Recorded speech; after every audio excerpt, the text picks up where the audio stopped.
बाधाएं आती हैं आए, घिरे प्रलय की घोर घटाएं, पांवों के नीचे अंगारे, सिर पर बरसे यदि ज्वालाएं, निज हाथों से हंसते हंसते आग लगाकर चलना होगा, कदम मिलाकर चलना होगा, कदम मिलाकर चलना होगा। हेलो नमस्कार सभी को एंड अ वेरी जोशफुल जय हिंद टू एवरीवन। मैं हूं मयंक तिवारी और मैं स्वागत करता हूं आप सभी का अंतिम पग के एक और स्पेशल एपिसोड में। Today, we are joined by a truly distinguished guest, Col Sagar Patwardhan Sir, Sena Medal. Sir has served as a GTO at 21 SSB Bhopal and is now actively mentoring and preparing defense aspirants for their SSB. He has also been a proud part of the historic Operation Meghdoot and was awarded the Sena Medal for his exceptional service. It's an absolute honor to have him with us today. Thank you so much, sir, for joining us and accepting our invitation. You're welcome. Thank you so much. Yes, sir. So, sir, before moving ahead to the GTO and all those things, I have an very keen, curiosity about Operation Meghdoot, as it is one of the most daring and strategic mission in India's military history, and you have been a part of it and have even received the Sena Medal for your role. So, could you please share with us your experience? What exactly was your role in Operation Meghdoot, and what did it demand from you as an officer and a leader? My battalion was deployed in Udaipur, and after our 50th raising day, that's our golden jubilee, the commanding officer asked us in the mess after the mess function that where would you like to go for your next posting? And I was the youngest in the battalion, so I was the baby of the battalion, and I said, Sir Siachen.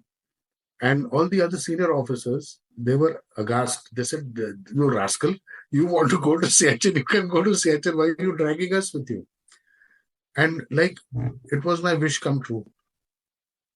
And that very next posting was in Siachen. That was in 1993. Initially, when we went to Siachen, we had to go to there's a place called Nurla. From there, we went to the base camp. I won't go into more details because they have security reasons for it. And though people may know about it, I do not want everyone to make me responsible for their knowledge. So we went to the base camp. We carried out some training initially. And then I was inducted for the recce. After the recce, I came back. And my commanding officer said, by then the commanding officer had changed. Okay, so the new commanding officer was there. And he said, you can go on leave. You can go on 7 days of leave. And I was recently married. So I said, sir, 7 days of leave. And he said, 7 days of leave, it starts now and it ends after 7 days. I said, so where do I go in this period? Because if I have to go to Bombay or to Pune, I would hardly be able to touch the place and come back. So he said, go to Chandigarh, enjoy yourself. I said, sir, I'm married. And I have no reasons to go and enjoy in Chandigarh. I have reasons to go to Pune and enjoy. Or to Mumbai, where I come from. So he said, in that case, don't go. I said, fine, I won't go. And sure enough, I didn't go and I was inducted into the first induction. So after the first induction was over, we came down and we weren't sent on leave immediately. So as it is, we were having a good time in the base camp. And suddenly the CEO got the information that youngsters are having a good time. So he called us and said, why don't you go on leave? We said, we're ready. And we got leave, So it was more out of his, what should I say, difficulty in handling us than our desire to go on leave that we got leave. Anyways, I came back. Then the battalion changed. Another battalion came.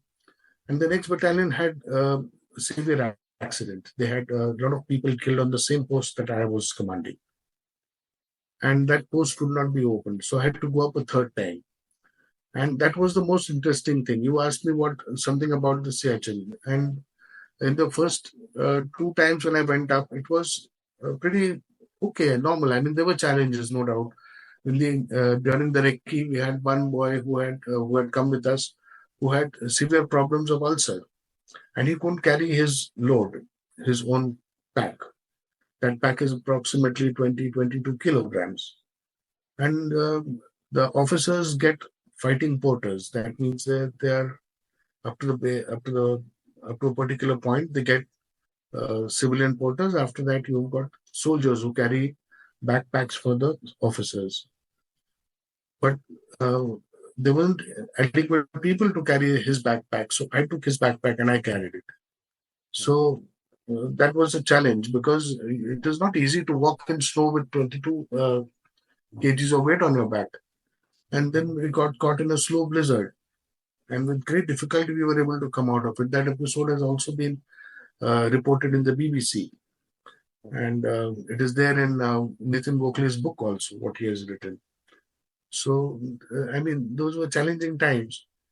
Then the second time when I went up, we had an officer who had come from the next battalion for reconnaissance, and he developed HAPO.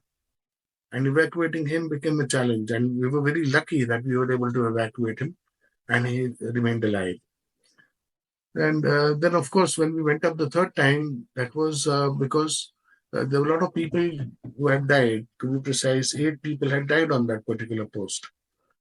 And there were a lot of helicopter missions that went around to check what happened and things like that. The next battalion got inducted. They were not able to reopen that post. And because of our aircraft movement, the enemy aircrafts also came over to see what is happening. And they almost landed on our helipad, because there everything is snowbound, and a helicopter coming is a very big deal. So our people thought that the enemy helicopter was our helicopter. And by the time they realized the truth, they had already taken off. So, that became a sensitive issue. And that is when I was inducted, and it was a special mission.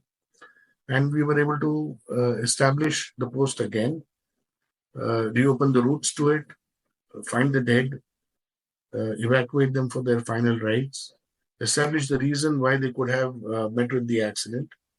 And that was wonderful to actually finish the episode, because otherwise things keep lingering. In these places, when people die and their bodies are not found, there are lots of things are kept in abeyance as to where are they, what happened to them.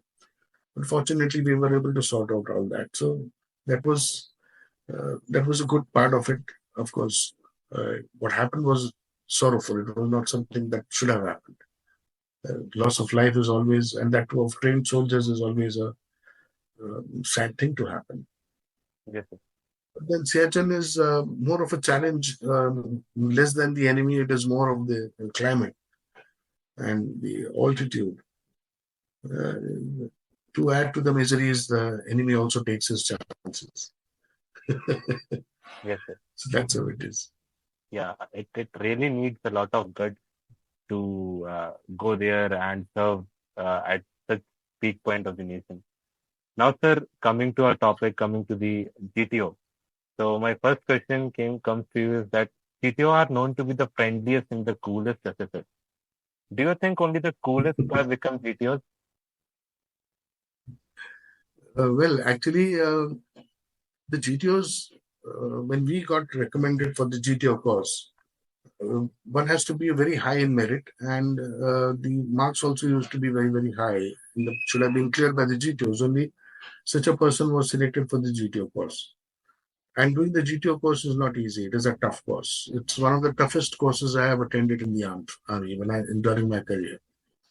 Most informative, lot of learning, and post-retirement also it gives you, and during service also it gives you a lot of benefits. But those 10, 12 batches are very, very tough.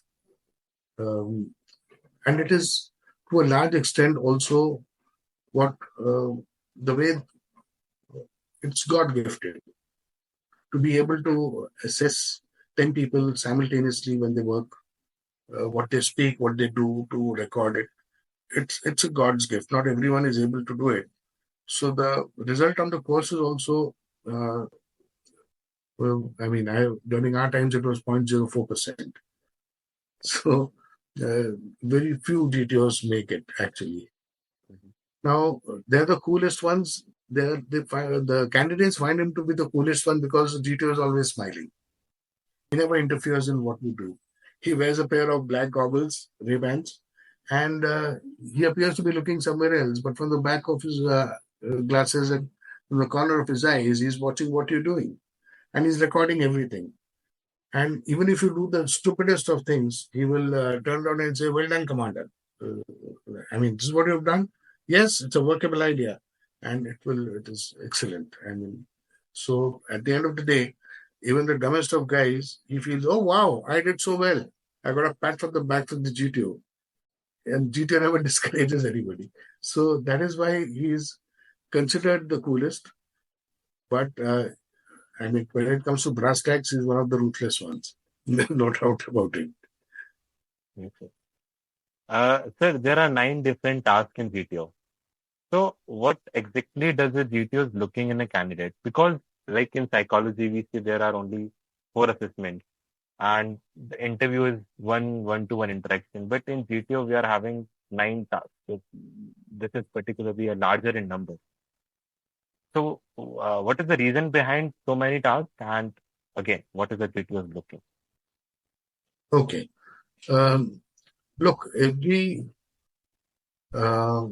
to begin with, when the system was being evolved, there were around 204 or something like qualities that were shortlisted that one should see or check in a candidate before selecting him to become an officer. Now, when that figure was too much to assess, they brought it down and finally they trimmed it down to 15 qualities. And within the definitions, they covered many other qualities that should be there in an officer. So as a result, what happened was there were 3 different assessors who were assessing you on these 15 qualities, but with different tools. Like the interviewing officer would do it with questions. The psychologist would be doing it with his dossier, with his tests, with his set of tests. And the GTO would be doing it with his tasks. So the interview would be more of Vacha, the psychologist would be Manasa, and the GTO would be Karmana, what you do on ground. Now coming to the GTOs, if you actually analyze, the other 2 techniques are individual based. An individual writes a dossier or writes and it's assessed and that becomes his dossier. Then the interviewing officer one-to-one question answers happen and knowledge base or whatever questions are asked, it's checked and that is how the interview is carried out. And then when we talk about the GTO, this is the only place where the group dynamics matters the most. Mm-hmm. Rambo kind of army exists only in movies. You are as good as your men are, and your men are as good as you are. Right. That's what makes a good combination of a good team, a successful team in the army. And that is exactly how the GTO tasks have been designed. You see 9 tasks, but in fact, the first 4 tasks out of the basic series are to be conducted in the same sequence and are meant for the entire group. Mm-hmm. The latter 4 tasks are in the confirmatory series, which are actually confirmations of what the candidate has performed in the first 4 tasks, but as an individual. Just to put it in better perspective, if you see the group obstacle race, it is a task where the entire group goes over a set of 6 obstacles. Okay. This is in the basic series. Mm-hmm. But in the confirmatory series, each individual has to go over 10 obstacles. So what the GTO has seen you or seen the group in the first 4 tasks, whatever doubts he has, whatever queries he has, he confirms them and negates them or carries them until the next task during the confirmatory series. And then we have the final series where any lingering doubts are resolved by the GTO in that one final task. So there is a sequence that is followed in the first 4 tasks and the half group task. There's no change. The reason is because this is the basics of group formation. You will appreciate this is an experimental group, right? Experimental meaning any group in psychology is known as an experimental group, and you make them do something. Now, this experimental group, the members have never met each other ever in life, or maybe they've met, maybe 2 or 3 of them have met, but not all of them. Yes, sir. Here you're putting them all together and assigning them various tasks. Now, if you want to make this group homogeneous, if you want to make them cooperate with one another, make them into a workforce who tackles a task as a group, then this sequence has to be followed. The first task, which is the group discussion, is for exploration of ideas, each other's ideas. The next is competition, where you compete with each other to get your ideas or your plans accepted in the group planning exercise. This is followed by cooperation, where they have to cooperate with each other if you have to get over obstacles, for a set of 4 obstacles. If you do not cooperate, one carries the bully on one side and the other chap carries the rope on the other, and the third takes the plank and starts from the middle, the group won't progress anywhere. So here comes in cooperation. And then finally, all your personal aims, personal goals, you have to forget. And as a group, compete with the other groups in the group obstacle race, wherein you have to be disciplined. You can't violate rules. You have to perform as per the requirement so that the group wins. So if you go to see exploration, competition, cooperation, followed by discipline.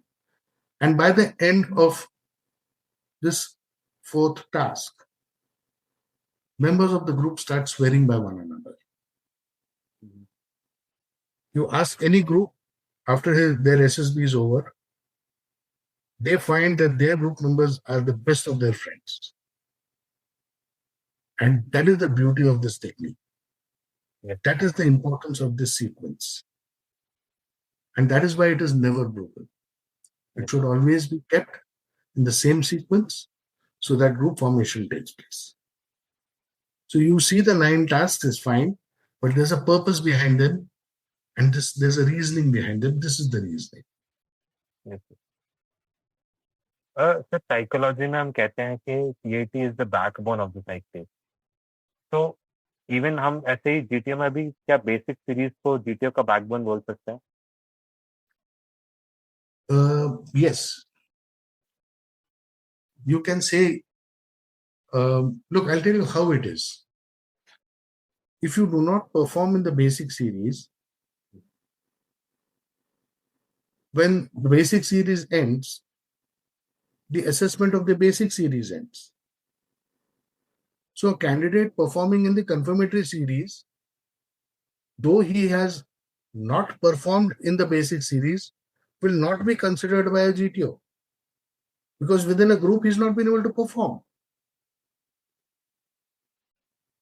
Group dynamics is most important. Yes. So basic series is most important. Now, after basic series, if a candidate performs in the basic series and he does not perform in the confirmatory series, again, that is not enough. So all 9 tasks are important. No single task has all the importance. You have to perform consistently in all the tasks, because 9 tasks have been designed in such a way, they have been sequenced in such a way that there is a purpose behind them. You cannot be a late Latif or a tube light and not perform in basic series and suddenly you become a LED light and start shining bright in the confirmatory series. Then sorry, you missed the train. Right? So it's very important that consistency is there in performance of a candidate. He should be able to perform consistently. It is one of the principles of the GTO technique. Got it? Yeah. Sir, our next question come up that, sir, in GTO, generally होता क्या है कि many of the candidates take PGT, HGT and commanders very overly high. And उसके चक्कर में they keep group discussion and GP वगैरह aside. So how does this impact the performance of an individual? Look, like I said, all tasks are equally important. If you analyze each task has a purpose. In our jargon, in the GTO jargon, we call them, it has a value. What is a value? Value is the cost.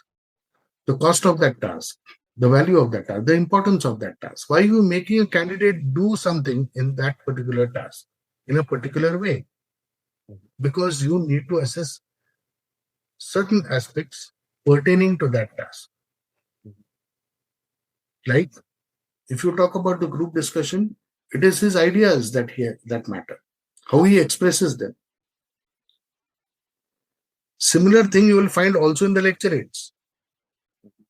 But then what is the difference? The difference is that in the first case, he is arguing out with the candidates, with their opinions.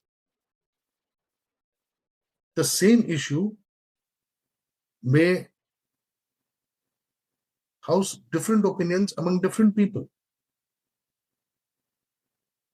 And how he is able to address this issue with his beliefs, with his knowledge, and convince the others, or at least is able to counter their points, is important. Now, this is the group dynamics that comes in, the exploration part, where they are exploring each other's ideas. But in lecturates, it is not so. In lecturates, he's choosing a topic and then expressing his ideas about that particular topic. There's no interference, there's no disturbance, there's no debate, there's no argument. So there is a difference. He has complete independence of saying whatever he wants in the lecturates. While when it comes to group discussion, if someone does not have the same belief as him, he would counter him. So that is the way it is. So different tasks have different importance. Now when it comes to PGT, it is not overhyped. PGT is the first outdoor task. Yes, sir. If you actually go to see, the PGT starts with a simple obstacle and progresses to more difficult obstacle. Now, what I mean by difficult obstacle means the level of ideas keep increasing in degree of difficulty. Now, a person who has not worked practically, has not maybe tied a rope, he initially may not be able to get what to do in a PGT. And that is precisely why this progressive angle has been kept. Where such a boy, who is, if he is sharp enough and he sees the other people working, he's able to learn from them. Because they have their ideas, he keeps seeing them. How a cantilever is being formed, how they are able to make a solution, how it is able to bear their weight. When they are going wrong, the GTO might stop them, might probe them to get better ideas from them. And that is where the candidate can keep learning. Now, such a candidate, he has intellect. He is capable of becoming an officer, but he lacks that experience, that practical work experience. But if he's sharp enough and he's able to pick it up, by the time he comes to half group task, he has now been able to start giving ideas. And that is the purpose of half group task. Mhm. where the GTO divides the group in such a way that the performers are separated from the non-performers. Non-performance in the sense, those candidates who have the brains Mhm. but have not been able to show their performance in PGT because of the others who are performing. Mhm. Now, how the GTO has been able to assess whether he has brains or not is from the first two tasks, that is the group discussion and the group planning exercise. And simultaneously, as the progressive group task goes, he is observing the entire group. Mhm. So he's able to make out which candidate has the potential, has the intellect, but has not been able to express himself. Mhm. That is the reason why half group task is the first task of the confirmatory series and the sequence is never broken. Here he brings such a candidate and gives him an opportunity to now work without being interfered too much by the performers. So either the non-performers or the slow learners, they get a now chance to perform. And that's how the playing fields are equal. So they are not overhyped. Again, the command task is selected by the GTO Mhm. specifically for each individual Mhm. based on his performance in the previous tasks. Mhm. There are 24 command tasks in a board Yes, sir. of various levels, Okay. right? And a GTO assesses maximum of 10 chaps in one batch. Right. So he has got ample amount of leeway to take his candidates to whichever task that he has chosen for them based on their performance. Right. And that's how it goes. So, like I told you, no single task has all the importance. Mhm. It is purely the demonstrated performance that matters.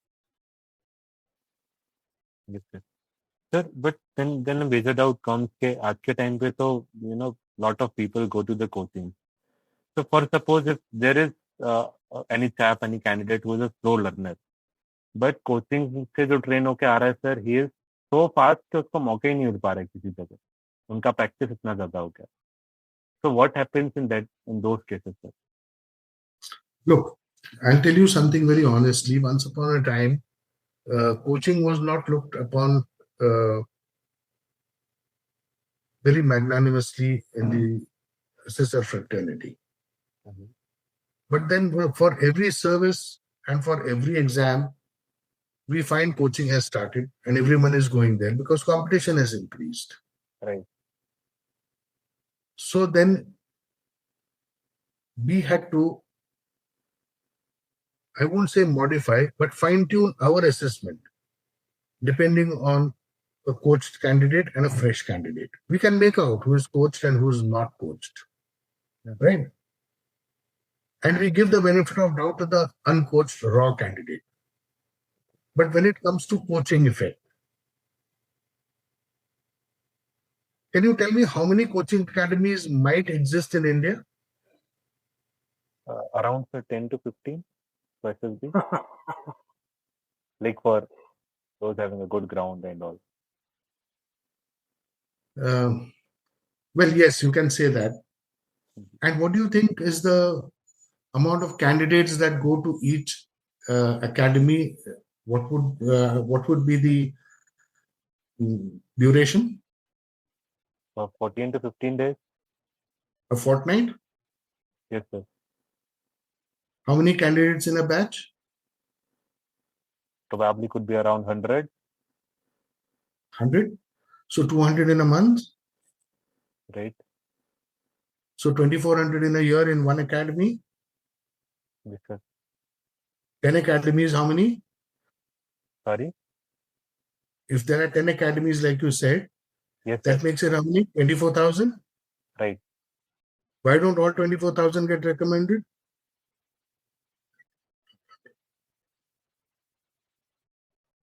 What I mean to say is the candidate should also benefit from coaching. Just because you've been taught how to tie a rope where the PGT starts, if a candidate picks up a rope and starts tying the rope everywhere, do you think he'll get recommended? Certainly not.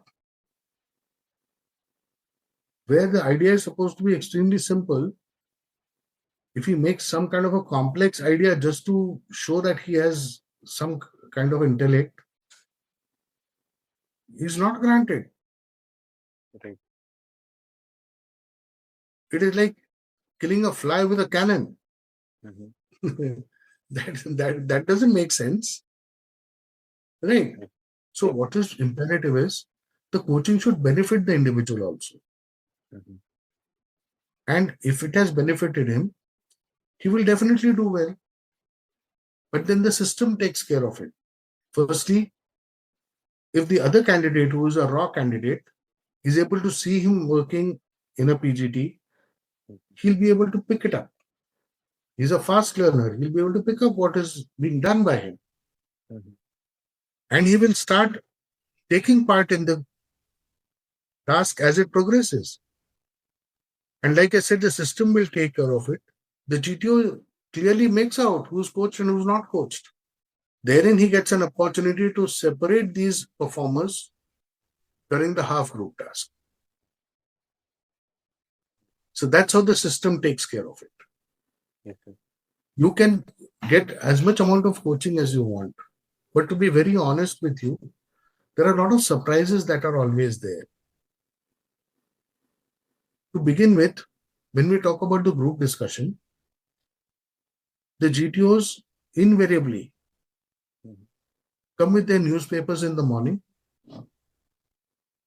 on GTO one day, sit in their GTO hut, sip a cup of tea, and from the news headlines, they make a topic for group discussion.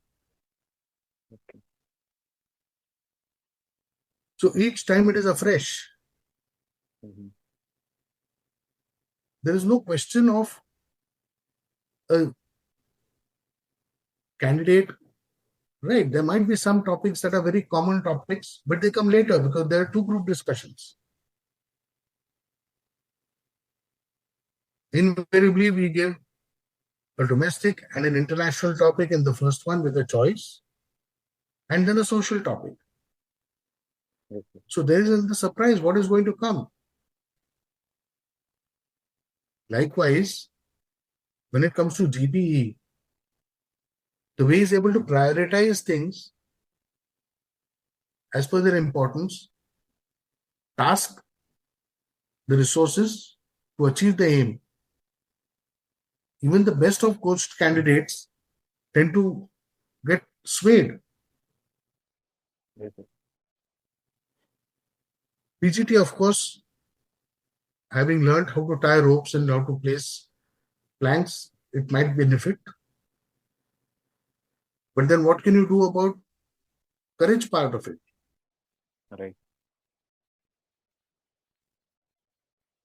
Or when it comes to lectureates, the 4 topics that have been given, Mm-hmm. there are various levels in those topics. Mm-hmm.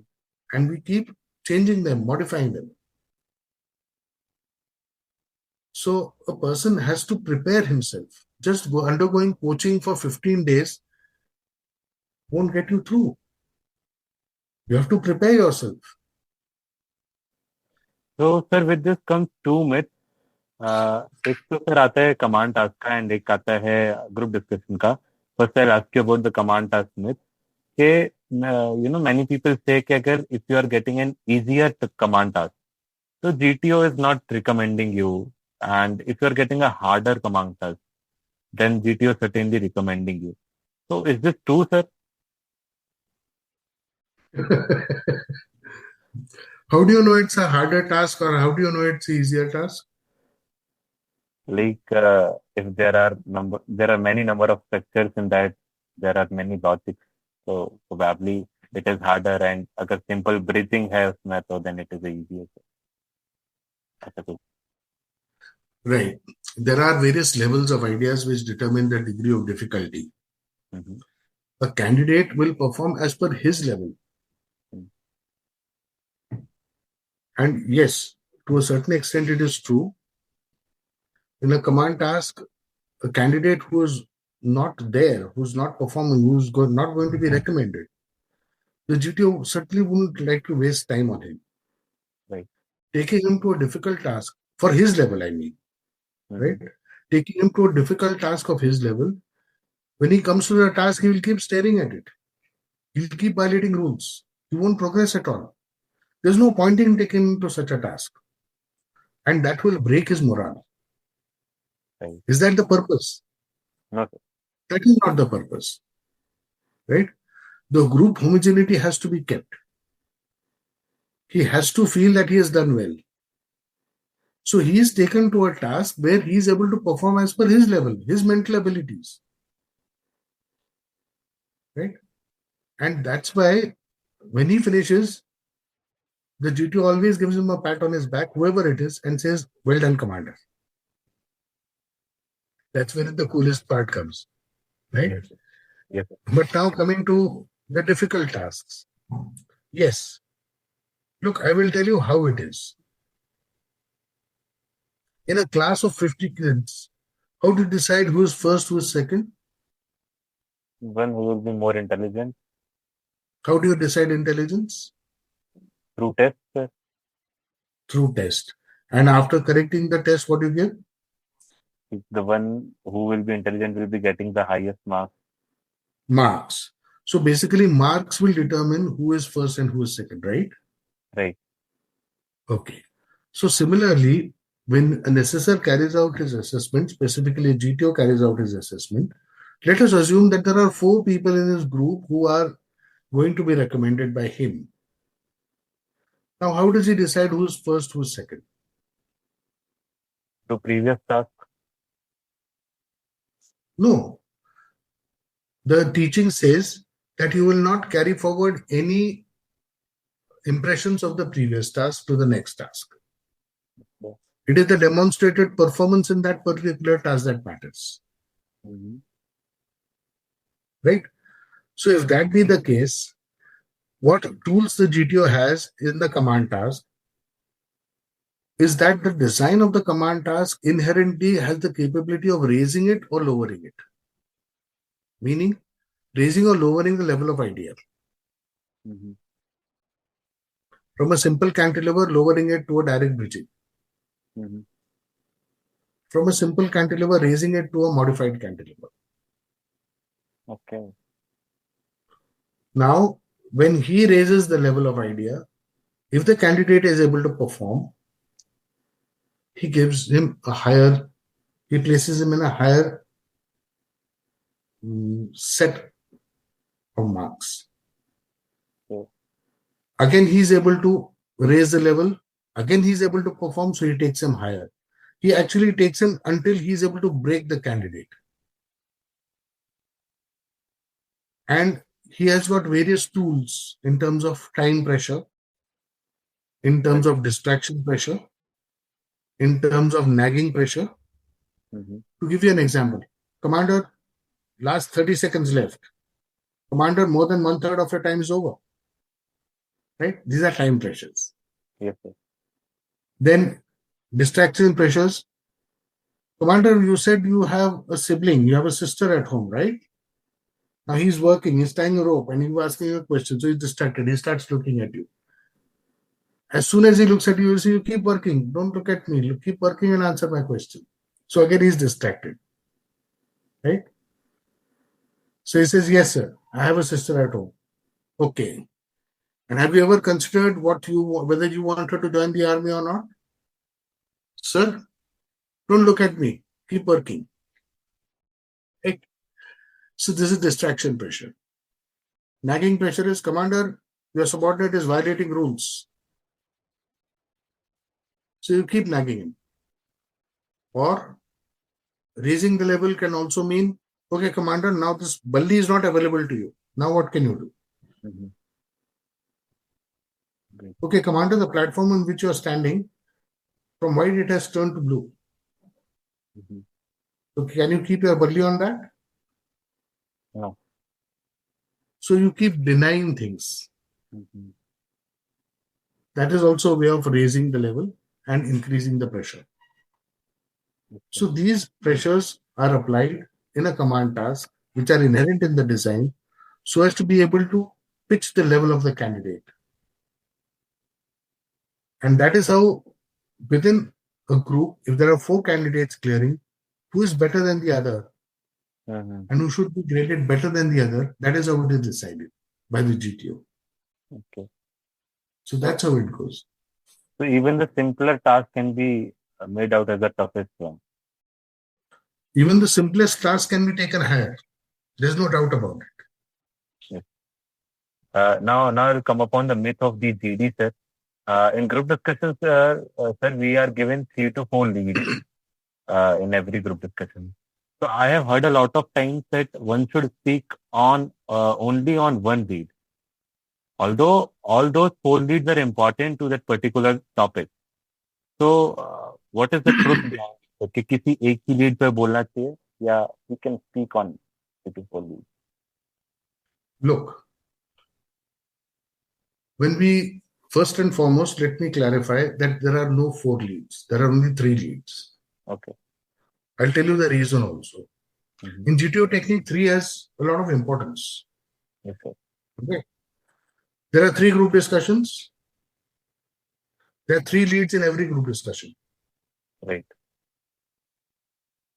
You come to GPE, there are 3 important problems. Most important problems are 3. Right. Okay. And there are 3 independent workable solutions. Mhm. PGT. PGT 3 is the most difficult. Mhm.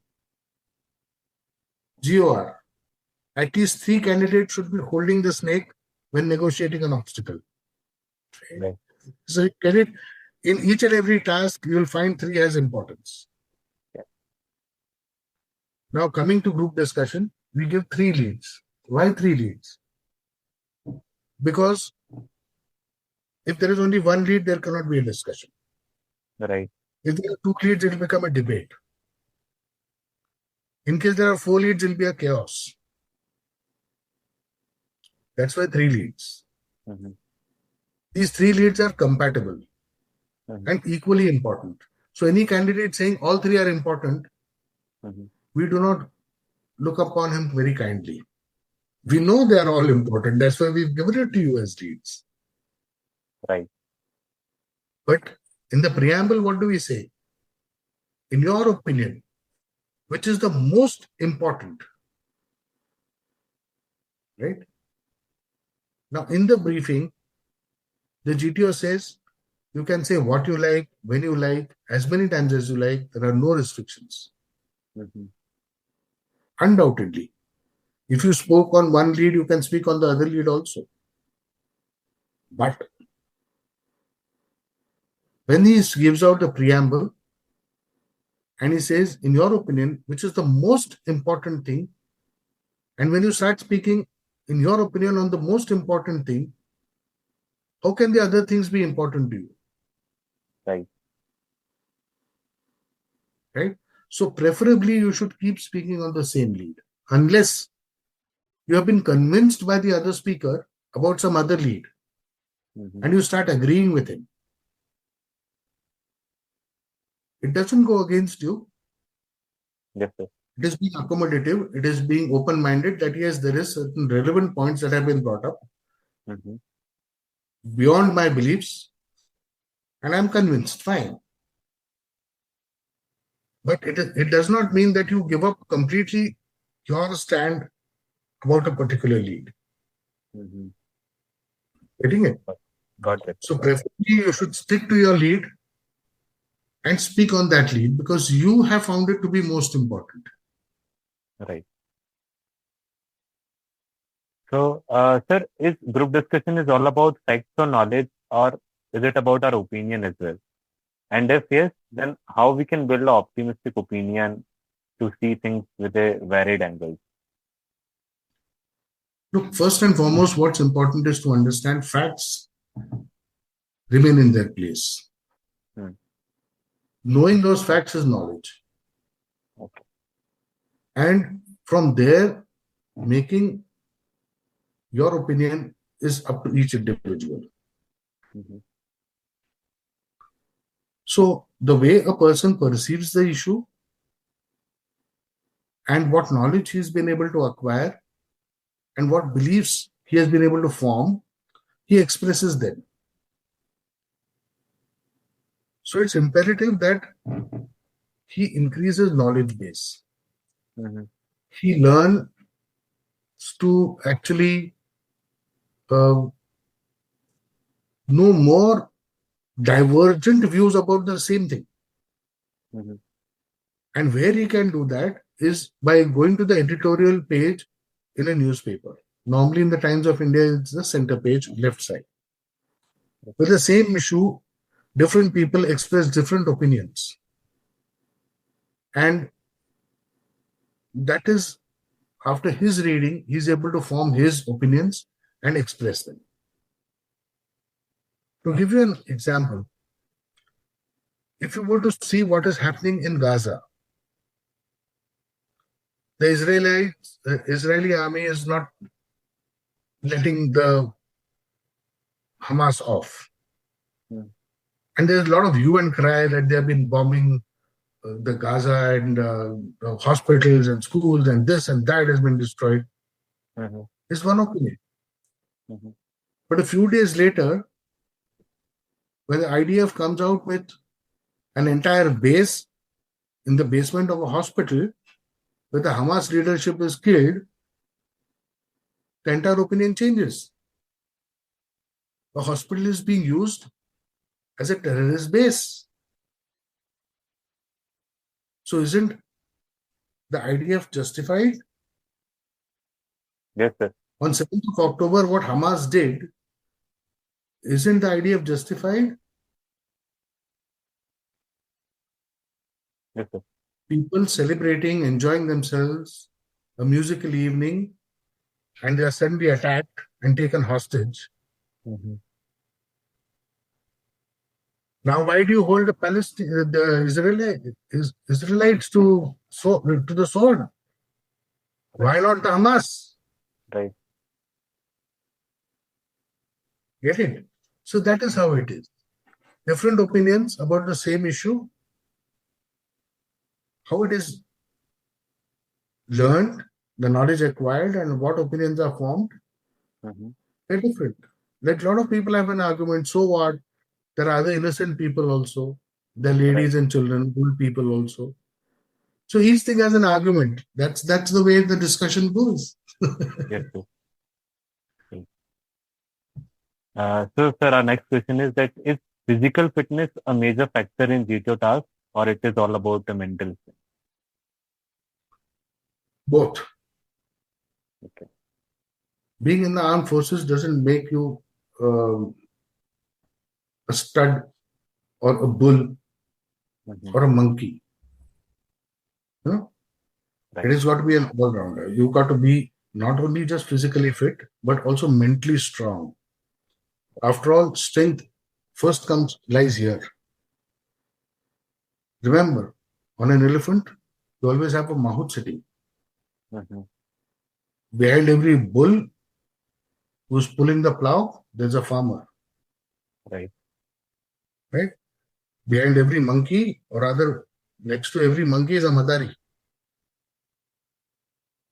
Is it? Right, sir. So that's the way it goes. What is important, the strength lies here. Mhm. So if you are mentally strong, physical strength can be developed. It can be built. After all, children who come to the academy at the age of 18 in the NDA, or even a little later in the IMA, Mhm. at 21, 22, they're still young. Yes, sir. And physical fitness can be increased with practice.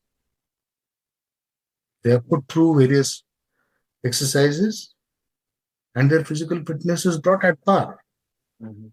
So at the SSB, look, SSB is not a place where we test physical fitness.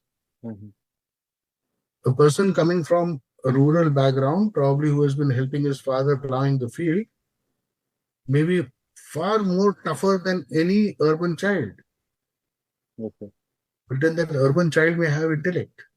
Yes, sir. And given the opportunity and if trained properly, he will be able to build that physical fitness. Right. Right? So what we check out is the potential. What we see in the individual obstacles is whether he has some amount of strength and some amount of courage and mental strength to do it. If he shows that mental strength, we recommend him, and then it is the academy that takes care of his physical fitness. Yes, sir. Sir, now coming to the next thing, that is lecturate, sir. So, do speaking on easy topics in lecturate leave a bad impression? And if yes, then why that topic is presented there in that checklist of 4 topics? Okay. The lecturate has got 4 topics. One is a above average level topic, 2 are average level topics, and 1 is a below average level topic. Okay. Now, what is an above average level topic? A topic that requires specialized knowledge, that requires you to study, maybe independently, out of interest, and acquire knowledge, that becomes an above average topic. Some statistical data you've got to give out, some specifics you've got to speak.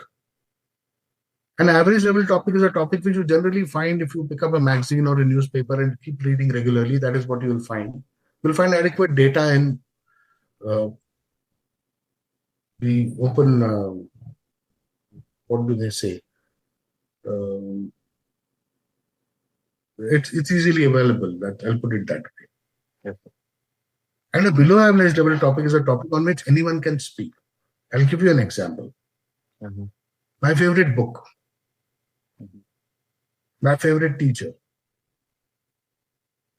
Now answering your question as to if it is taken, it doesn't give a good impression if you take a below average level topic. Okay. Why keep it? If you remember, I told you the purpose is not to break the vein of a person. It is not to break his morale. Right. A person who is not well read, who has not been able to study, or may not, he may be well read, but that card came to him out of luck because the cards are all turned over and kept. You go and pick up a card, and that's your luck. Yes, sir. What 4 topics are given on them, you do not know. So you probably do not have adequate knowledge on the 3 topics given that time. That's why you chose this topic. But how you handle that topic is very, very important. Now, a person who is not able to speak anything on any other topic, give him such a simple topic, which he is able to easily speak. Like, for example, my favorite vacation. I remember every person would have gone for a vacation, must have gone for a holiday. Right. Right? So he is able to speak. Yes, sir. That is the purpose. So he does not feel, oh, मेरा तो lecture बहुत ही खराब हो गया यार, I could not speak anything. You should not get that feeling. Yes. Right? Now, let me put it the other way around. Let us say a person picks up a topic, my favorite book, and starts speaking on the Bhagavad Gita. And he is able to quote each and every adhyaya, the 18 of them, and explain each one of them. Where has he taken the topic? Yes, sir. Right? Conversely, if a candidate picks up a topic above average, cloning, and he is not able to speak even for 30 seconds, he is not able to give out the first cloned animal, Dolly the sheep. Makes no sense. So it is not which topic you take, it is how you handle the topic you've taken. Right. Got it. Yeah, got it. Sir, what are the common mistakes made by the candidate in the future task? Look, my favorite dictum is, पढ़ोगे तो बढ़ोगे, नहीं तो यही सड़ोगे. right? What I mean to say is, the world is changing. We've got something beautiful in our hands, 6 inches long, 3 inches wide, and hardly half an inch thick, called a smartphone. Yes. It is a treasure trove, a window into the future, if you decided to use it that way. Yes. You can access Google, keep learning, keep reading, keep studying. There's no end to it. Acquiring knowledge is in your hands, provided you use it for that. Right. If you use it for playing games, keep distracted, and just involve yourself in social media, that is like any other toy. The backbone of the GTO or the SSB is your knowledge. Okay. When you open your mouth, others should shut up, is what I feel. That should be the level of knowledge you acquire. Then, with this knowledge, I always give the example of nature. When a tree grows a lot of fruit, it doesn't stand erect. It bends down because of the weight of the fruit. With the knowledge, you should learn humility. Right. With that, you should learn expression. Just having knowledge is of no use if you are not able to put it across. Side by side, you should be able to take care of your health. You keep studying all night long and get specs, no use. Right. You have to balance out your life. You need to sleep on time, eat well, get up on time, go out for a jog, carry out some kind of exercise for yourself, look after your health. This is the same body that you're going to take throughout your life. You can't change it. It's not a pair of clothes. Yes. Sadly, this generation is getting it wrong. Yes, sir. They need to prioritize. Right. And if they do it, India has got a very, very bright future. We're already doing very, very well. Right. We can do even better. Right. So that is what I mean. When I say padhoge to badhoge, nahi to yahi sadoge is, the more you learn, the more knowledge you acquire, the better you are able to take flight. Exactly. Right? So that's the way it is. Yes, sir. Although, sir, you have told us many of the things, but again, if we can have in a detailed way about that, how one can prepare for GTO by being at his home or in his college or school. I just told you. Yeah. Look, being an army officer is not being isolated from the world. It is actually keeping a finger on the pulse of the world. He must keep himself abreast with current affairs, what is happening in the world. Yes, sir. These developments are what are going to actually mold the future of our country also. With globalization, no single country can remain isolated and alone. For how long? We're all interdependent. And especially with the neighbors, the kind of neighbors that we have, who, rather than believing in their own progress, believe more in destroying you. Yes, sir. And under these circumstances, what is important is that anyone who is preparing for the SSB must know what is happening around him. Right. He must take good care of his own physical fitness. You don't need to go and join a gym. Nonsense. If your body, your limbs can take your own weight, it's Right. more than enough. Okay. 50 bench stretches are great. 50 sit-ups, great. 20 chin-ups, fantastic. 5 kilometers of jogging, wonderful. Give that 1 hour for yourself a day. Yes, sir. And start small. कल से मैं ये करूंगा. No. Begin with 5 a day. Gradually increase it by 1, 1, 2, 2.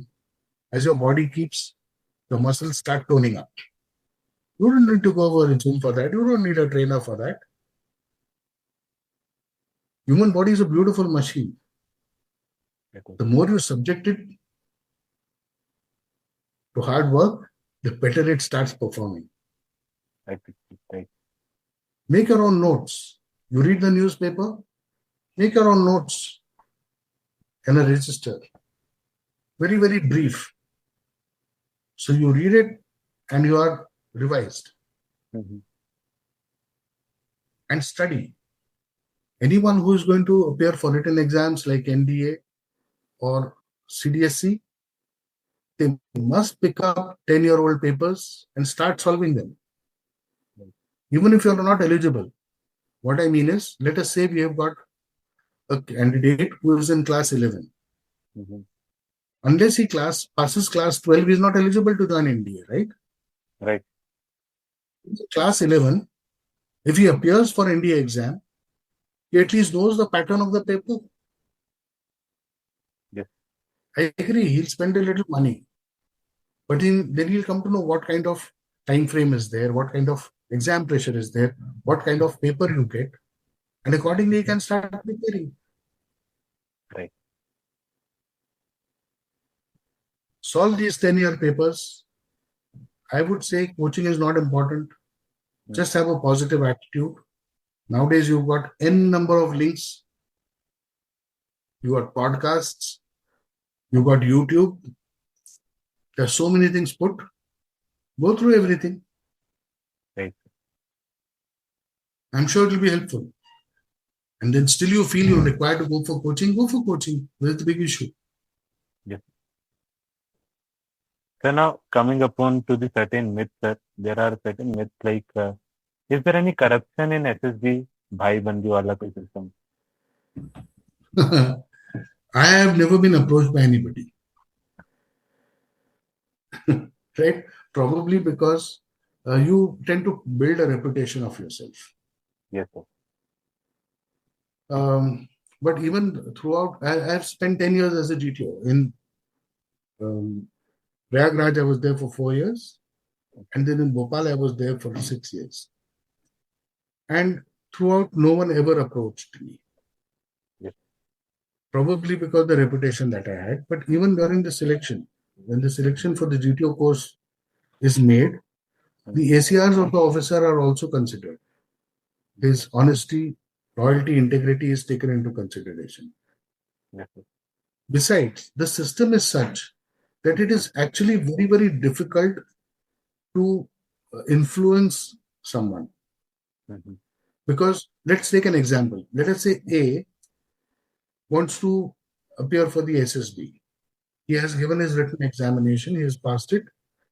Now he fills up the form and this form goes to the recruiting directorate in Delhi. Yes, sir. And there are thousands of forms along with his. Right. Those forms are mechanically divided into the centers and sent. Now he doesn't know in which center his form has gone. Now when it comes to a particular center, it comes to the call-up office. So the call-up office divides the load. He makes the batches. Right? For example, there are 3 boards in Bhopal. Yes, sir. 5 boards in Prayagraj. Yes, sir. So if there are 500 candidates, 100 per board in Prayagraj. Now he does not know in which board his form has gone. Even if he is able to find out that, which 3 assessors, he doesn't know. Right. Because invariably, the batches are switched. a repeater batch, one who has taken previously will now get a fresher batch. In GTOs also, the batches keep rotating and there's a register for it. Yes, sir. So if 1 to 10, if Ex-GTO has taken, then that Ex-GTO will take from 11 to 20 next time. Yes, sir. He doesn't know which chest number he is going to get. Right. The dossiers, after they are written, they are distributed among all the psychologists. Where his dossier has gone, candidate does not know. Right. So the system is such that tracing a particular candidate and finding out his assessors is extremely difficult. And even if that is done, and if someone is approached, remember you have got 3 assessors to influence. And integrity is something that builds your reputation. Right. If you get sold out once, it's forever. Exactly. Right? So there's no question, no assessor worth his salt will compromise his reputation for it. Right. When he comes into the conference and he announces his marks and they are not in consonance with the other 2 assessors, the other 2 assessors I've asked, they turn around and ask him, what did you see in this candidate that you cleared him? Or what did you not see in this candidate that you held him back? That is what is the conference for. Yes, sir. Here the discussion takes place. Thread where each and every personality and every profile picture of a candidate is discussed. And it is not in isolation. The entire board is sitting there. Okay. Right? So clarity or transparency in the system, the way it has been designed, is great. There's no doubt about it.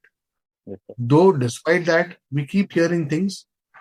But in my opinion, when it comes to assessment, there's no question of influencing anybody. Yes, sir. It may happen.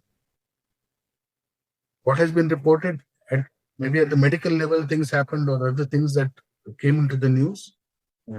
But when it comes to assessment, every assessor worth his salt will definitely like to protect his reputation. Right. So that's what counts. Yes, sir. So certain SSBs are called as the rejection center, like SSB Prayagraj has been called as rejection center since a long time.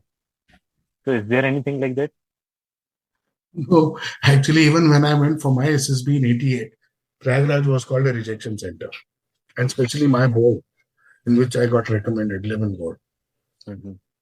Look, I'll tell you how it is. Every year, there's something called a standardization program that takes place. Okay. And in this standardization program, all assessors who haven't attended the previous standardization or all new assessors, they attend this standardization from the Army, Navy, Air Force. And that is held in rotation in each of the centers. And there they assess 2 live batches. And each assessor's assessment is flashed in the inter and intra technique discussions. And anyone at variance is called upon to explain why his variations are there. Okay. The basic exercise is to actually bring everyone on the same standard. Right. If the same candidate has performed in front of 10 people, then all 10 should be able to assess him in the same category. Someone should not be assessing him too high or someone shouldn't be assessing him too low. Right. That is the purpose of the exercise. And because this is carried out every year, most assessors are normally standardized and remain at an acceptable level. One odd chance here or there as an aberration, but cannot deny there is always subjectivity when it comes to individual. But otherwise, there's no reason why a particular center should be called a rejection center. Yes, you can consider the percentage. Okay. Give you an example. If 500 candidates come to Prayagraj. That means 100 candidates per board, and 2 candidates are recommended per board. Mm-hmm. That makes it 10 candidates out of 500. Where does the percentage go to? And when they come to Bangalore, you've got only 2 army boards. So 4 recommended out of 100. Where does the percentage go? Out of 200? Will be higher in Bangalore. Right. So relatively it will be higher. And that is why when people look at the statistics, they feel that maybe Prayagraj at some time is a rejection center or Bhopal is a rejection center. It is not like that. All of them are standardized and all assessors are equally capable, and their assessment, there is no doubt about it. One aberration one cannot deny. Yes. Got it. So sir, nowadays as we can see कि competition बहुत बढ़ गया है, and there are more number of people candidates coming for the SSB. And sir, there is a major problem in this screening. Like screening ratio कम है इसकी वजह से. Like in direct entries, there is around 20 to 30% of screening ratio. So what is the major, major mistake is done by candidates in the screening process, and how should be their approach for that? Look, there are various aspects. Mm-hmm. Firstly, those who get coached, they come with preconceived ideas. And with those preconceived ideas, they come with a preconceived story in their mind, and they write that story, and they feel that they'll get screened. It's not like that. Mm-hmm. Look, understand the purpose of screening, why it started, and how it has been designed. Mm-hmm. Screening started because we increased the number of entries which were non-UPSC, meaning those entries where there was no written exam. Right. For example, the NCC Special Entry scheme, Mm-hmm. or the 10+2 TES. Mm-hmm.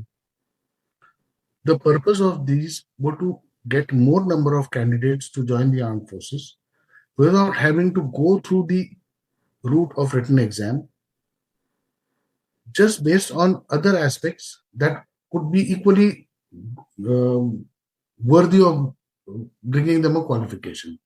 Like, for example, NCC Special Entry, a C certificate holder with a minimum of A or B grading. Now, I think from 50%, they have taken the graduation to 75%. Yes, sir. And so that level has increased. Right. Earlier on, there was nothing like this. Mm-hmm. When there was nothing like this, you had huge number of candidates coming. I remember at one point of time, there were 600 candidates to reported. Okay. Now, there were lacunas in the system also that time. After all, every system evolves. Mm-hmm. That time, we did not have online selection of dates. Now you have got online selection of dates. Okay. You have to select your dates for SSB, which have been laid down. Now, once that batch is over, you don't get a date during that batch. You have to go to some next batch, wherever there is availability. Earlier, what used to happen was people would appear for all their exams and then come for the absentee batch. Mm-hmm. As a result, that absentee batch was the heaviest. Now, even if you put all the resources of an SSB center together, you may not be able to assess a batch of 600. Right. Right? So that is why the system evolved, and now we have got this online registration for that particular batch. Mm-hmm. You've got online registration for your eligibility. Like NCC Special Entry, you've got to attach certain documents, prove your eligibility, only then you are eligible to appear for the SSB. Right. So this way we were able to weed out people. Nevertheless, considering the amount of strength that NCC, just taking an example of NCC Special Entry, Mm-hmm. the strength of NCC, you've got around 13-14 lakh cadets. Yes, sir. let us say even 1/4 of them are appearing for C certificate exam. Where do we go to? Around 3.5 lakhs. Right. Let us cut it down to 1/4 again. Even then, you have roughly 75,000 to 1 lakh candidates who will be eligible with A and B certificate. Yes, sir. With A grade or B grade. Let us cut that down again to another half who got 75% and above. Even that makes it 50,000. Let us cut that even further down to half who are interested in joining the armed forces. Makes it 25,000. Now, even if it's 25,000 candidates to be assessed in 10 army boards, you can imagine how many candidates the board will have to assess. Right? So it is a huge number. So the number of people, the number of candidates applying is huge. Now, how is that was the purpose. The purpose of designing the stage 1 test was to weed out those people who are non-performers right in the beginning. So you were able to get down the load to a manageable strength and get the best people in. Now, stage 1 does not only mean that PPDT test that is shown to you. Now, I do not know whether your audience is aware of what the stage 1 test is. Are they aware? Yes, sir. Many of them would be, and many of them are. Okay.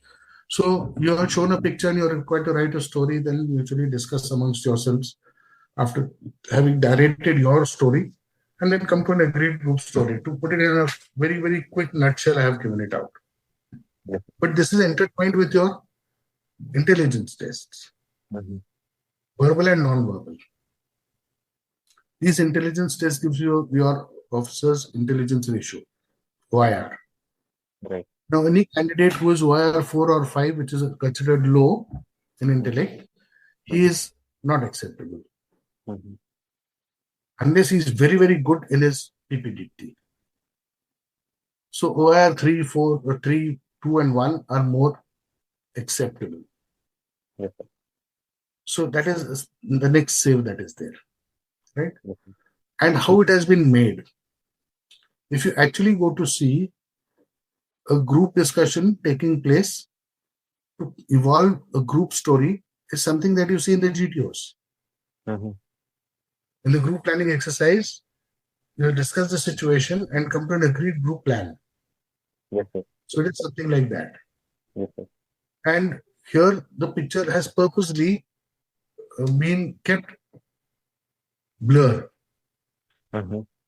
These pictures are developed by the psychologists, and after validation, only then they are put into test. Yes, sir. So these pictures allow you to let your imagination fly. Now, even flight of imagination does not mean anything.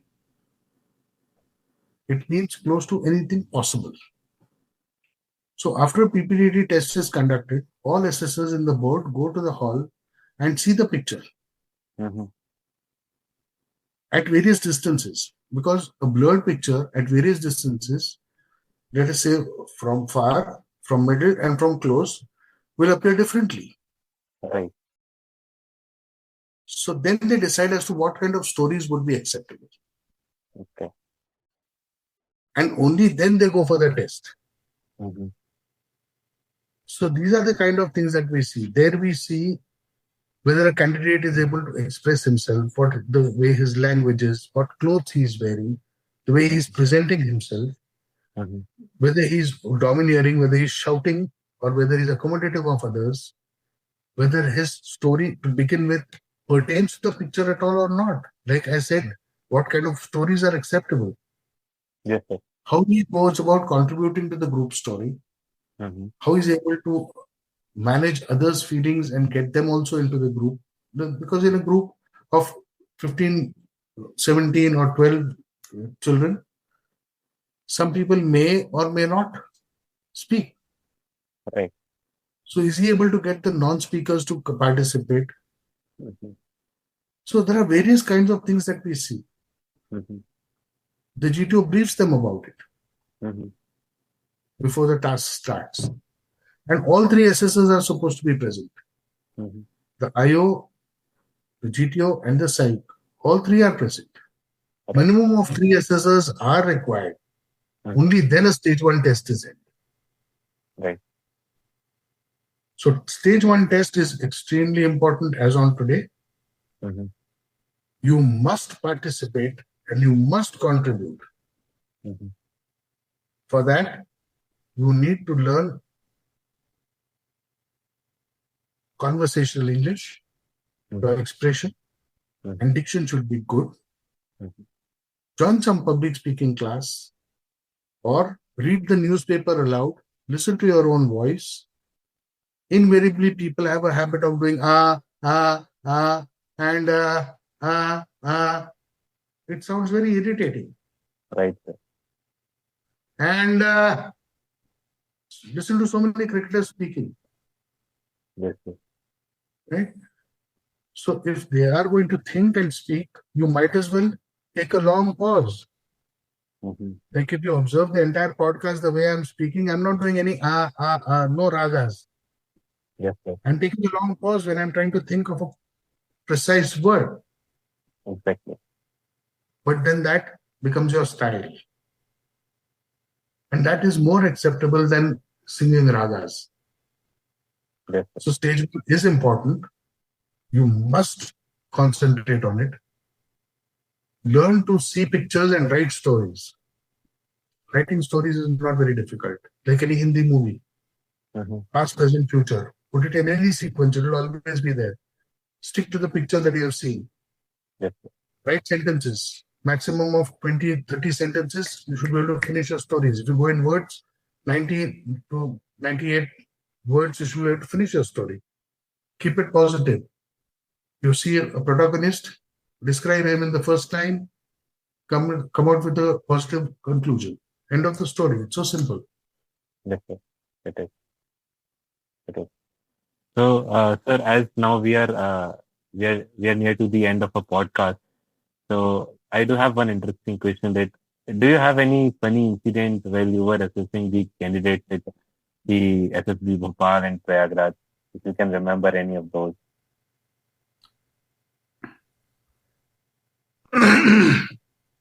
Funny incident. I mean, yes, I remember there was one incident.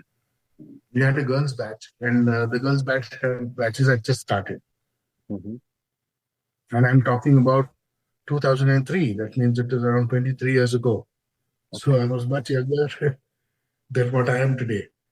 So there was this girl who I explained all the individual obstacles. Mm-hmm. And this girl, when she attempted the obstacles, there's one obstacle which in those days was obstacle number 9. Now it is obstacle number 8, the commander's walk. Okay. And this girl, she climbed on top. And I had said, when you write on top, you shout out your favorite actor's name. You never know, he might come and meet you there, you know. Mm-hmm. That's the way I used to tell them. For the boys, I would say your favorite actress. For the girls, I used to say your favorite actor. Basically, the purpose is, when you're right on top, the height is around 15 feet. Mm-hmm. And when you're right on top there and you've got to shout, your voice gives out whether you're scared or not. That was the purpose. Yes. So this girl went right on top on the 3rd step. And before I could say something, I could make out that there is something wrong that is going to happen. I kept staring at her. And before I could blink an eye, she jumped down from there. And believe it or not, I jumped out of my chair. I missed the heartbeat. I had a trainee with me that time. Mm-hmm. Today, a very distinguished person who's got his own academy. Mm-hmm. I won't name because it would be incorrect. But both of us leapt out of our chair and we missed a heartbeat. And this girl landed dumb on the floor. And we ran. I said, "Are you okay?" She said, "Yes, sir, I'm okay." But then she was hardly able to do one odd obstacle, and that was the end of it. I mean, if you call this funny, it is funny, but otherwise, I missed a heartbeat. I really thought that this girl would hurt herself. So it's very important. What I want to bring out is it's very important to listen to the GTO or the assessor, whoever is briefing you about a task, very, very intently. Be very, very attentive. Because, look, for my audience, who is going to listen to this podcast, the SSB is nothing out of this world. Lots of candidates have been recommended in our officers who have retired and gone and dead. Okay. And lots of them will make it also in future. What is required is be yourself. Prepare yourself adequately before you appear for an SSB. Yes. When you go there, listen carefully to the assessors because there's nothing hidden. There's nothing that people will tell you to do which is out of the book, established book on this Mother Earth. Nothing from Mars. Okay. So if you stick to the basics, there's nothing that you will not be able to do. Yes, sir. Listen to the assessors carefully and just go accordingly. Keep your senses alert. Watch people, how they perform, what they are doing. Be sharp to learn. And better still, prepare yourself well before you go. Yes, sir. Because there's nothing sweeter than success. Right. Right. Sir, how candidates can find you or connect with you to get trained by or mentored by you, sir? I have my own. Okay, I can give out my email ID. They can get in touch with me through email or through the mobile number. My email ID is colsvpgto@gmail.com. That stands for Colonel Sagar V. Patwardhan, GTO @gmail.com. Right? So colsvpgto@gmail.com. And the second way to get through to me is through my mobile number. My mobile number is 9869461566. I'll repeat that, 9869461566. I conduct classes online as well as personally if they are within my beat. I normally conduct classes in Bombay and Pune. Anyone within that beat are most welcome to come and visit me. We have a team of all three assessors. Anyone having problem with English, we have a teacher for conversational English also who takes classes online. So if you want to prepare yourself and then attempt the SSB, this is the last stop. Thank you. Thank you so much. Thank you so much, sir. And I'll put upon the sir's email address in the description link as well. You may find out there as well the email address. So this was all about a conversation with Col Sagar Patwardhan sir, and it was really an insightful conversation, sir, because GTO एक ऐसा task है, एक ऐसा assessment है जिसमें बच्चे अपना result खुद से आइडेंटिफाई करने लगते हैं कि हाँ ये बंदा रिकमेंड होगा, ये बंदा रिकमेंड होगा, बट उसके अंदर के इनसाइट्स और उसके अंदर के कुछ मैजिक जो है वो अलग ही है, sir, and that we got to know in this conversation. Thank you so much for joining us today, sir, and we are really thankful to you, and it's a great pleasure to have you on our platform. Thank you, Mayank. Thanks a lot. And all the best to all those who are preparing. Sky's the limit. Just take the first step. That's all. Thank you, All the sir. best. Thank you, sir. So please share this video with your friends, subscribe to the channel and like the video if you like. Till then, Jai Hind, bye-bye, and Vande Mataram, Bharat Mata Ki Jai. Jai Hind.